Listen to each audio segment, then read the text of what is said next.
할렐루야. 하나님께서 은혜 동산에 불러주셔서 모든 하나님께서 피조하신 창조물과 더불어 하나님께 영광 돌리게 하시니 고맙고 감사합니다. 캐톨릭의 프란시스 성인이 세들에게 설교했을 때 세들이 그 설교 소리를 알아듣고 하나님께 경외를 표하며 하나님께 영광을 돌렸던 것처럼 비록 부족하고 연약한 종의 입술을 통해서 하나님의 복된 생명의 말씀이 선포가 되지만 하나님의 영으로서 저들에게 다 깨닫게 해주셔서 이 동산에 관한 새나 모든 풀벌레나 이 나무나 모든 만물들이 예수 그리스도의 구원의 은혜를 깨닫고 하나님께 영광 돌리는 놀라운 기적의 역사가 나타나게 주옵소서. 예배를 방해하는 흑암 세력 일체 틈 못하도록 주님께서 성령으로 지켜주시고 주님 홀로 영광을 받아 주옵소서. 예수님 거룩하신 이름 받들어 감사하고 간절히 기도합니다. 아멘. 여러분, 어떤 사람이 코끼리를 종이에 그리고자 할 때는 코끼리를 바라보는 시각이나 위치에 따라서 각기 그 모양이 다르게 묘사가 될 수 있습니다. 코끼리 뒤에서 보면 코끼리 꼬리와 궁둥이만 보일 것이고요. 또 앞에서 보면 기다란 코끼리 코와 머리통만 남산만하게 보일 것입니다. 그러나 그 어떤 조각의 그림이 나오든지 간에 여러분, 코끼리는 코끼리죠. 그리고 또 주변 환경과 여건에 따라서 요리조리 몸 색깔을 바꾸는 카멜레온이라는 파충류가 있습니다. 그러나 카멜레온이 이 초록색으로 몸 색깔이 바뀐다고 해서 캐러멜이 되는 것도 아니고, 뭐 노란 색깔로 몸 색깔이 바뀐다고 해서 뭐 다른 양서류나 이 파충류로 변하는 것은 아닙니다. 마찬가지로 동일한 하나님의 말씀이라 할지라도 각 시대의 조류나 이 풍조와 그 시대적 배경에 따라서 하나님께서 각 사람에게 주시는 이 말씀의 감동이 다르고요. 또 그 말씀의 방향이라든가 그 말씀을 통해 영광받기 원하시는 하나님의 뜻과 섭리가 각기 다르게 조명될 수가 있습니다. 다시 말하면 2000년 전에 그 동일한 하나님의 생명의 말씀이 빨간색을 띄었었다면 2000년이 지난 지금은 그 동일한 하나님의 생명의 말씀이 노란 색깔을 띌 수가 있고, 또 이후의 세대에는 보랏빛이나 주황색을 띌 수도 있습니다. 여러분, 그것은 왜 그렇습니까? 그것은 곧 하나님 말씀은 영원토록 변함이 없는 생명의 말씀이지만 그 말씀을 통해서 각 시대를 따라서 이루시고 영광받기 원하시는 하나님의 뜻과 섭리가 각기 다른 시대적인 이 배경과 각기 다른 시대적인 현실 속에서 나타날 수가 있기 때문에 그래요. 그래서 바로 그렇기 때문에 하나님 말씀은 죽은 말씀이 아니라 하나님 말씀은 살았고 운동력 있는 생명의 말씀이 되는 것입니다. 가령 예를 하나 들어볼까요? 성경 구약시대 이스라엘 백성들 수십만 명이 한꺼번에 광야로 쏟아져 나왔어요. 그때는 그 집단의 생존을 위해서 보다 엄격한 규율과 여러분 질서가 필요했습니다. 그런데 지금은 수천 년의 세월이 흘러서 지금은 사회적 질서가 안정이 됐잖아요. 지금은 보다 탄력적인 이런 법 해석과 여러분 질서가 필요한 것입니다. 간음 한 번 했다고 해서 구약시대처럼 끌어내갖고 돌로 쳐서 죽인다든지, 도둑질 한 번 했다고 해서 두 손모가지를 잘려야 된다면 여러분 어떻게 생각하십니까? 이는 지나친 처사라고 여러분 생각이 들지 않겠습니까? 여러분, 그런 엄격한 규율에 이 성경 말씀은 구약시대에는 분명히 맞는 것이었어요. 그러나 현실적으로는 뭔가 맞지 않는다는 여러분 그런 생각이 드는 것입니다. 날씨가 더울 때 반바지를 입을 줄 알아야 돼요. 그리고 날씨가 추울 때는 긴 바지를 입을 줄 알아야 되죠. 그래도 반바지 입은 사람이나 긴 바지 입은 사람이 동일한 사람인 것을 우리가 알면 되는 것입니다. 그래서 우리는 신앙의 개혁이 필요하고 여러분 변화가 필요한 것이에요. 다름 아닌 개혁과 이 신앙의 개혁과 변화를 주도하는 분은 바로 성령 하나님이신 것입니다. 이것은 하나님께서 살아계시다는 여러분 좋은 증거가 되는 것입니다. 성령님은 지금도 살아계셔서 시퍼렇게 살아계셔서 여러분 역동적으로 역사하시면서 우리를 통해서 여러분 영광받기를 지금도 원하시지 않습니까? 이 신앙의 개혁과 변화가 없으면 모슬림이 되고요. 이 신앙의 개혁과 변화가 없으면 여러분 유대교가 되는 것입니다. 하나님의 말씀은 살았고 운동력이 있어서 좌우의 날선 어떤 검보다도 예리하여 혼과 영과 및 관절과 골수를 찔러 쪼개기까지 하며 또 마음의 생각과 뜻을 감찰하시나니, 히브리서 4장 12절은 이렇게 말씀하고 있는 것입니다. 여러분, 환경 오염 문제가 사회적으로 대두될 즈음에 교회에서는 환경에 대해서 전혀 관심을 두지 않았어요. 그러는 것이 범지구적 국제적으로 이제 환경 문제가 불거지게 되니까 겨우 환경 윤리라는 측면에서 환경 오염을 인식하기 시작했어요. 여러분, 하나님께서 이스라엘 각 족속 지파 중에 레인을 특별하게 세워서 성전 임무를 감당케 하셨던 것처럼 우리 그리스도인은 지구 청지기 맡은 인간 위에 하나님께서 특별하게 세워주신 여러분 청지기장, 다시 말하면 스튜어드 리더임을 우리가 잊어서는 아니 되는 것입니다. 오늘날 교회가 환경 보전에 관한 각성을 촉구하는 설교라든지, 제가 지금 환경을 보호합시다, 하나님의 창조 동산을 보호합시다, 하나님의 마음을 우리가 시원하게 해드립시다 하는 이 환경 보전에 관한 여러분 각성을 촉구하는 설교를 지금 하고 있잖아요. 교인을 대상으로 하는 환경 이 교육이 전무하다시피 한 것은 이 세대를 살아가는 우리들이 영광받기 원하시는 하나님의 뜻과 섭리에 대해서 전혀 무지하기 때문에 그래요. 자연을 보호하자, 하나님의 창조 동산을 살리자, 지구를 살리자, 죽어서 이 아파서 헐떡거리는 지구를 살리자, 이 같은 캐치프레이즈는 믿지 않는 자나 사회나 단체에서 말하기 전에 먼저 교회에서 먼저 부르짖어야 할 우리들의 캐치프레이즈인 것이며, 여러분 하나님께 대한 그리스도인의 사명이라는 것을 여러분 깨달을 수 있는 눈이 열리시기를 주님의 이름으로 축원을 드리겠습니다. 성경 요한복음은 그리스도께서 코스모스, 즉 이 세상의 주인인 것을 기록하고 있어요. 태초에 말씀에 계시니라, 이 말씀이 하나님과 함께 계셨으니 이 말씀은 곧 하나님이시니라. 그가 태초에 하나님과 함께 계셨고 만물이 그로 말미암아 지은 바 되었으니 지은 것이 하나도 그가 없이는 된 것이 없느니라. 요한복음서 1장 1절에서 여러분 3절은 말씀하고 있습니다. 여기서 만물은 분명히 그리스도께서 세상의 주님이 되심을 전하는 차원이에요.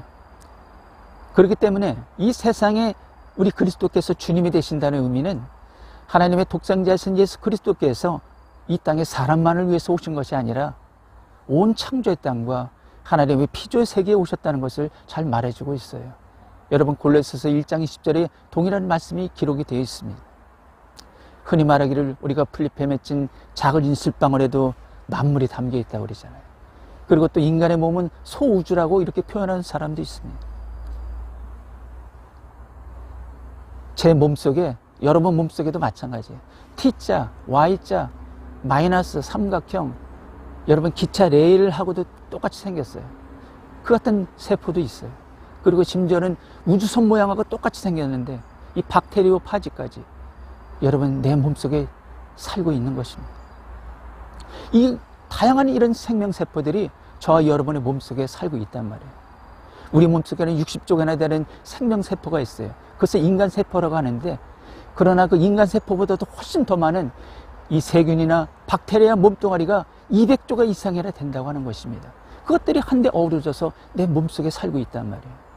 여러분 이런 것들을 보면 사람을 비롯한 소나 양이나 여기 뭐 나무라든가 이 새라든가 벌레라든가 이런 것들이 한데 어우러져서 하나님의 창조 동산을 이루고 사는 이 세상을 여러분 좀 더 실감나게 이해할 수 있지 않겠습니까? 우리가 마치 내 속의 모든 세균과 박테리아 이런 것들이 더불어서 살고 있지만 이것을 내 몸이라고 생각하는 것처럼 말이죠. 3분의 1은 내 몸뚱아리지만 3분의 1은 내 몸뚱아리가 아닙니다. 이렇게 얘기하는 사람이 한 사람도 없잖아요. 이 귀하게 여기는 사람스러운 내 몸이라고 생각하잖아요. 하나님께서 모든 창조물들이 이렇게 더불어져서 이렇게 살도록 하나님께서 이 땅을 축복하셨어요. 청지기 맡은 우리 인간이 하나님께서 창조하신 이 땅의 모든 만물을 귀하게 여길 수 있는 그런 영혼을 가져야 될 줄로 믿습니다. 다시 말하면 이 땅의 이 세상은 인간만의 세상이 아니라는 것이에요. 하나님께서 모든 만물을 조성하시고 함께 어우러져서 합력해 선을 이루며 하나님께 영광 돌리라고 하나님께서 창조 동산을 여러분 축복하셨다는 사실을 깨달을 수 있는 여러분이 심령이 열리시기를 주님의 이름으로 축복합니다. 요즘 같은 과학기술이 발달되지 않는 옛날에도 성경은 우주의 심오한 비밀을 밝혀놓고 있었어요. 여러분 어떻게 그런 일이 가능했을까요? 다름 아닌 이 우주는, 이 피조세계는 하나님의 말씀으로 창조가 됐잖아요. 그리고 하나님의 신에 의해서 감동을 받은 자들이 하나님의 뜻대로 기록한 책이 바로 성경 말씀이기 때문에 그래요. 그래서 성경 말씀을 들여다보면, 성경을 들여다보면 영광받기 원하자는 하나님의 뜻과 섭리가 그 안에 기록이 되어 있어요. 나를 통해 영광받기 원하자는 주님의 뜻과 섭리가 성경 말씀 속에 있단 말이에요. 그리고 하나님의 창조 목적이 성경 안에 기록이 되어 있는 것입니다. 여러분, 만일 간에서 쓸개즙을 만들어내지 않는다고 생각해 봅시다. 그리고 췌장액을 분비하지 않는다고 우리가 생각해 봐요. 그러면 어찌 되겠어요? 우리는 늘상 소화불량에 시달려서 마침내는 젓가락처럼 몸이 말라서 죽고 말 것입니다. 그리고 또한 입안 침샘에서 침을 분비하지 않는다면 우리 몸은 온갖 병균의 장기가 노출된 나머지 인간은 이미 이 세상에서 사라져버린 종이 되었을지도 모른다고 의사들이 그렇게 평가를 하고 있어요. 여러분, 췌장액을 분비하지 않는다는 것은 췌장이 여러분 소화효소를 분비하는 것이에요. 소화효소를 분비를 해서 우리 몸의 소화기관에 소화효소를 보내가지고 음식물들을 소화시키는 데 있어서 촉진제 역할을 한다는 것입니다. 그리고 입안 침샘에서 침을 분비를 함으로 말미암아 바깥으로부터 세균과 바이러스들이 많은데 그것들이 입을 통해서 우리 장기로 침범을 하게 되잖아요. 그것이 침샘에서 침을 분비를 함으로 말미암아 그것들을 차단을 시켜주는 것입니다. 그래서 우리 내장들을 보호를 하고 있는 것이에요. 자, 이와 같은 의학적 지식들을 통해서 우리는 무엇을 발견하게 됩니까? 그것은 곧 체내 조직과 기관들은 각기 존재적인 가치와 이 존재적 가치가 있어서 독립적으로는 신체 고유의 기능을 가지고 있으면서도 이 췌장이라든가 이 침샘이라든가 이 고유의 기능을 가지고 있으면서도 우리 몸 안에서는 다른 기관과 유기적으로 연락하고 서로 도움을 주고 받음으로 말미암아 우리 몸을 강건하게 세워나간다는 사실을 알 수가 있는 것입니다. 췌장의 효소를 분비를 해서 소화를 촉진시키는 것, 또 입안 침샘에서 침을 분비를 함으로 말미암아 우리 내장들을 우리 보호를 해주는 것. 여러분, 말씀을 드렸지 않습니까? 그 같은 신체적 활동을 통해서 하나님과 그리고 인간과 자연만물과의 관계를 추론해 보면 하나님께서 창조하신 이 지구상의 모든 자연 환경은 하나님의 창조 질서 안에서 각기 창조 목적과 여러분 가치를 가지고 있는 것이, 인간이 창조 목적과 가치를 부여한 것이 아니라 창조자 하나님께서 이 창조 목적과 가치를 부여를 하신 것이에요. 숲을 만드시고 창조 목적과 가치를 부여하시고 얼음을 만드시고 사막을 만드시고요. 그리고 바다를 만드시고 이런 것들이 다 창조 목적과 가치를 창조자 하나님께서 부여를 하셨어요. 다시 말해서 하나님께서 창조하신 그 모든 만물은 지구의 생체를 이루는 각 기관과 조직으로서 곧 하나님의 뜻하신 대로 그 고유의 역할과 기능을 여러분 감당하고 있는 것입니다. 여러분, 지구가 살아있는 생물입니까? 죽은 무생물입니까? 우리가 중학교 때 여러분 배운 것으로 기억하는데 여러분, 생명과 무생물의 기준이 뭐예요? 우리가 중학교 때 우리가 배웠잖아요. 스스로 에너지 대사를 하느냐 못하느냐, 여기에 따라서 생물과 무생물이 구분이 되지 않습니까? 지구는 여러분 생물입니까? 무생물입니까? 지구는 살아있는 거대한 생명체죠. 스스로 여러분 열을 발산하면서 자전을 하고 태양 주변을 여러분 공전하고 있지 않습니까?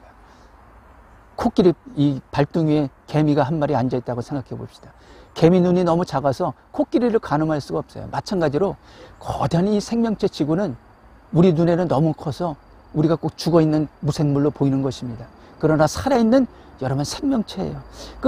우리가 살아있는 생명체 안에 모든 이 장기들이 있잖아요. 췌장이라든가 아까 이 입안 침샘이라든가 제가 예를 들은 여러 가지 소화기관이라든가 이런 기관들이 분포가 돼서 우리 몸을 강건하게 세워나가는 것처럼 살아있는 거대한 이 생명체 지구, 이 지구의 몸체를 구성하고 있는 숲이라든가 이 얼음이라든가 이 바다라든가 이런 습지라든가 이것들은 살아있는 거대한 이 생명체 지구를 구성하고 있는 여러분 장기와도 같은 것입니다. 그래서 하나님께서 창조하신 모든 만물은 지구의 생체를 이루는 각 기관과 조직으로서 곧 하나님의 뜻하신 대로 그 고유의 역할과 기능을 감당하고 있는 것이죠. 숲은 숲대로, 바다는 바다대로, 얼음은 얼음대로, 사막은 사막대로 각기 거대한 생명체 지구의 몸체를 이루는 장기와 조직으로서 그 역할과 사명을 감당하고 있는 것이에요. 그리고 조직과 기관들이 서로 연락하고 상합함으로 말미암아 하나님의 창조 동산이 이 지구의 몸을 강건하게 세워나가는 것입니다.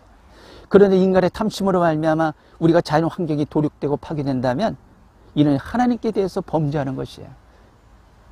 하나님의 창조 목적과 가치를 부여하시고 하나님의 축복하신 이 창조 동산을 우리 인간이 멋대로 파괴하고 도륙한다면 여러분 이것은 하나님께 대한 여러분 범죄라는 것이에요. 그리고 주께서 이 땅에 재림하실 때 우리들에게 그 책임을 물으실 것이에요. 예수님께서 어디로 여행을 가셨습니까? 하나님 보좌 우편으로 여행을 가셨잖아요. 때가 되면 이제 이 땅을 심판을 권세를 가지고 이 땅에 재림하실 텐데, 여러분 어떻게 우리가 주님을 우리가 영접을 해야 될까요? 이러므로 너희도 예배하고 있으라. 생각지 않은 때에 인자가 오리라. 충성되고 죄 있는 종이 되어 주인에게 그 집 사람들을 맡아 때를 따라 양식을 나눠줄 자가 누구냐. 주인이 올 때 그 종이 이렇게 하는 것을 보면 그 종이 복이 있으리로다. 내가 진실로 너희에게 이르노니 주인이 그 모든 소유를 저에게 맡기리라. 만일 그 악한 종이 마음에 생각하기를 주인이 더디 오리라 하여 동무들을 때리며 술 친구들로 더불어 먹고 마시게 되면, 생각지 않은 날 알지 못하는 시간에 그 종의 주인이 이르러 엄히 때리고 외식하는 자의 받는 죄에 처하리니 거기서 슬피 울며 이를 갈미 있으리라. 마태복음서 24장 44절에서 51절은 이렇게 말씀하고 있습니다. 여러분, 미국의 조지 부시가 대통령으로 재임할 때 이 브라질의 리오에서 리오 지구 정상회담이 있었어요. 이 부시는 거기에 참석하는 미국 대표에게 명령하기를 기후변화와 이 협약을 포함한 모든 지구 환경에 관한 이 외교 계획들을 딜레이시키고 적당히 무마시켜버려라. 이렇게 여러분 지시를 했다는 것입니다. 환경 계획들을 더 미국이 앞서 나가서 그것들을 추진을 하고 다른 나라들을 독려를 해서 그것들을 시행을 해야 될 텐데도 불구하고 부시가 그렇게 했다는 거예요. 그런 사실이 알려지면서 당시 동일의 이 환경부 장관이 미국의 보수주의자들이 공산주의를 넘어서 이제는 생태주의를 세론적으로 간주하는 것이 두렵다, 이렇게 말했다는 것입니다. 여러분, 하나님께서 일찍이 그리스도의 나라, 즉 미국을 세계 모든 나라 민족 위에 우뚝 세워주신 것은 하나님의 뜻과 섭리가 있으셔요. 그 나라가 세계 열방에 비해서 똑똑하거나 잘나서 그런 것이 아니에요. 이스라엘 백성들을 하나님께서 믿음의 씨앗으로 부른 거 다른 열방 민족들에 비해서 똑똑하거나 잘나서 부른 것이 아닌 것처럼 그렇단 말이에요. 하나님께서는 그 나라로 하여금 지구 환경을 살리는 이 청지기 사명을 감당하도록 책무를 부여하신 것입니다. 이거를 깨닫지 못하고 있어요. 가령 들리는 소문에 의하면 이 미국은 한 해 본토에서 생산되는 이 농산물만 해도 그의 전 지구촌 사람들을 먹여 살릴 수 있는 이 막대한 능력을 가진 나라라고 합니다. 이는 세계적으로 되는 여러분 모든 일과 그 결정에 막대한 영향력을 끼칠 수 있는 여러분 그런 힘을 가진 나라가 아닙니까?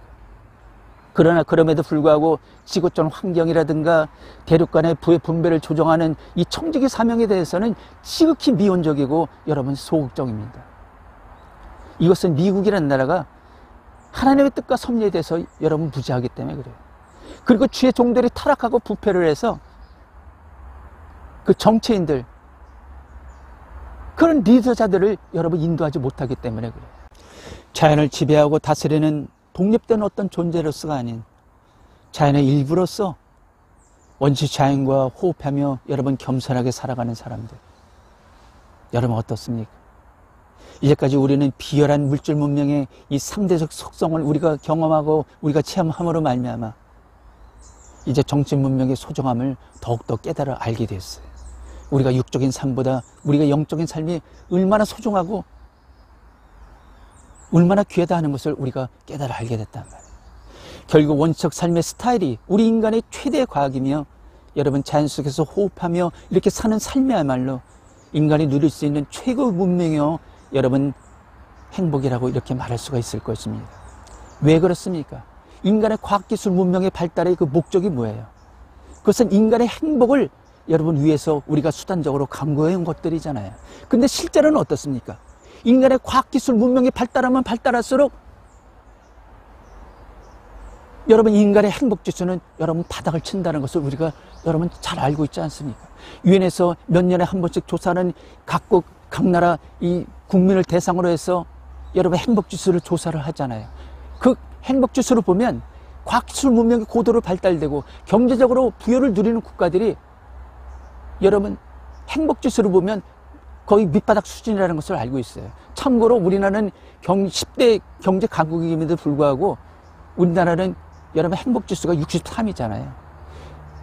반대로 이 부탄이라든가 이 방글라데시는 여러분 과학기술 문명이 발달되지 않고 이 경제적으로 여러분 굉장히 빈곤한 나라 아닙니까? 부탄이 경제적으로 빈곤한 나라 1위, 그리고 방글라데시가 경제적으로 빈곤한 나라 3위인데도 불구하고 행복지수는 어떻습니까? 완전히 반비례적으로 부탄이 행복지수 1위이다. 그리고 방글라데시가 행복지수 3위 나라 아닙니까? 뭐 이런 것들을 보면 이 과학기술 문명의 고도로 발달이 되고 경제적으로 높아지면 높아질수록 인간이 느끼는 이 행복이라는 것은 여러분 이 반비례적인 함수관계에 있다는 것을 우리가 너무나도 우리가 잘 알게 되는 것입니다. 그렇기 때문에 결국 원시적 삶의 스타일이 우리 인간의 최대의 과학이며 자연 속에서 호흡하며 사는 삶이야말로 인간이 누릴 수 있는 최고의 문명이며 여러분 행복이라고 이렇게 말할 수가 있을 것입니다. 아름다운 산림이 잘 보존이 되고 지구상의 늪과 습지가 제대로 갖춰진 것, 그리고 생태적인 지구 자기 순환적 역할과 기능을 감당하며 얼음은 얼음대로 물대로 순환이 되고 하나님께서 창조하신 이 창조 질서대로 하나님의 창조 동산이 운행이 될 때 지구는 아픔의 비명 대신 비로소 즐거움의 찬양을 하나님께 드리게 될 것입니다. 한편 에덴 동산에 가깝게 살고 있는 사람들이 지금도 있어요. 다름 아닌 지구촌 곳곳 이 원시림에서 이 원시적으로 살고 있는 사람들이에요. 저는 그 사람들이 얼마나 부러운지 몰라요. 그곳에서 만약에 그들이 우상술법이 물러가고 그들이 만일 예수를 믿어 하나님을 섬기게 된다면 거기는 그대로 에덴 동산으로 화하게 될 것입니다. 과거 식민지 시대에 이 과학기술 문명이 발달된 이 경제적으로 높아지고 과학기술 문명이 고도로 발달된 이 기독교 국가들은 앞을 다투어서 식민지를 개척을 했어요. 한 나라를 예를 들면 스페인이 필리핀을 침략을 했잖아요. 그들이 표면적인 여러분 이유가 있습니다. 야, 하나님을 모르는 저들에게 우리가 하나님을 전해야 되겠다. 십자가 군기의 그 기초를 높이 들고 거기를 들어갔단 말이에요. 근데 그들이 이면적으로 보이지 않는 이 내면적인 이유가 또 있었어요. 그 이유는 무엇입니까? 가서 금을 캐야지. 가서 은을 가서 취득을 해야지. 거기 풍부한 광물 자원들을 내가 수탈을 해야지. 그런 탐심과 정욕을 가지고 여러분 그 땅에 들어간 것입니다. 그들은 거기 가서 온갖 질병을 전했어요. 성병을 전하고 온갖 전염병을 그곳에 여러분 퍼뜨렸습니다. 그리고 인간의 정욕과 탐심을 위해서라면 자연을 마음대로 까부수고 마음대로 내가 써도 된다는, 저들의 생명을 내가 마음대로 뺏어도 된다는 인간 중심적이고 여러분 이기적인 그런 탐심과 정욕의 씨앗을 여러분 그 땅에 뿌린 것입니다. 필리핀은 얼마나 아름다운 여러분 그런 곳인지 몰라요. 저도 필리핀을 가봤습니다만 여러분 7,000개가 8,000개나 되는 이 섬으로 이루어진 국가라고 하지 않습니까? 거기는 천혜의 정말 에덴 동산 같은 그런 아주 너무나 아름다운 곳이었어요. 여러분 만약에 스페인이 하나님만을 생각하고 복음을 전해야 된다는 그런 뜨거운 마음을 가졌었다면 거기 예수만 전하고 거기서 나왔어야 됩니다. 바라건대 내 일생에 꼭 한 번쯤은 잘 보존된 삶림 속에서 원신처럼 한번 살아보고 싶어요. 이게 내 로망입니다. 세계 탄소 시장에다가 내가 산소를 내다 팔아서 이 먹을 것 그리고 일상생활이 충족이 되고 국가와 대륙 간 서로 지구 환경을 위한 존재적 역할과 그 기능을 이해하며 인정할 때, 그리고 더 나아가서 지구상에 존재하는 모든 생물들이 하나님 한 배에서 잉태하고 태어난 내 형제와 자매라고 인식되어질 때, 그때야 이 땅에 여러분 진정한 평화가 올 것입니다. 사자가 짚을 먹으며 어린아이가 독사굴에 손을 넣어도 물리지 않는 옛 에덴 동산이 회복이 되었어요. 오가는 곳마다 여러분 젖과 꿀이 흐르는 복된 낙원이 될 것입니다. 이사야서 41장 18절에서 20절은 이렇게 장대하게 노래하고 있어요. 내가 자산의 강을 열며 골짜기 가운데 샘이 나게 하며 광야로 못되게 하며 마른 땅으로 샘 근원이 되게 할 것이며 내가 광야에는 백향목과 시뜸나무와 화석류와 들감난 나무를 심고 사막에는 잣나무와 소나무와 황량목을 함께 두리니 무리가 그것을 보고 여호와의 손이 지은 바요 이스라엘의 거룩한 자가 창조한 바인 줄 알며 헤아리며 깨달으리라. 할렐루야. 이런 복된 날이 올 수 있게 되기를 여러분 간절히 소원합니다. 우리가 기도할 때 하늘에서 이룬 뜻이 이 땅에서 이루어지이다 이렇게 기도하지 않습니까? 하늘에서 이룬 뜻이 무엇입니까? 그것이 곧 이 땅에 옛 에덴 동산이 회복되는 그런 일인 것입니다. 아담과 하가 하나님께 범죄하기 전에 하나님과 동행하면서 하나님의 축복 가운데 영생의 복락을 누리며 살던 바로 그 옛 에덴 동산이 이 땅에서 회복되는 일이 바로 하늘에서 이룬 뜻이 이 땅에서 이루어지는, 여러분, 그것이 십자가로 하나님의 창조 동산인 이 지구를 살리는 일이에요. 그것이 주님의 남은 십자가 사역인 것입니다. 모쪼록 청지기 사명을 잘 감당해서 주님 이 땅에 다시 재림하실 때, 주님, 내가 청지기 사역을 잘 감당했습니다. 주님께서 맡겨주신 청지기 몽해를 메고 묵묵하게 주님께서 인도하신 대로 그 사명을 감당했습니다. 주님 영광을 받아 주옵소서. 하나님 앞에, 우리가 예수님 앞에 고백할 수 있는 저희 여러분의 청지기적 신앙의 삶이 되시기를 주님 이름으로 간절히 축복합니다. 축복합니다.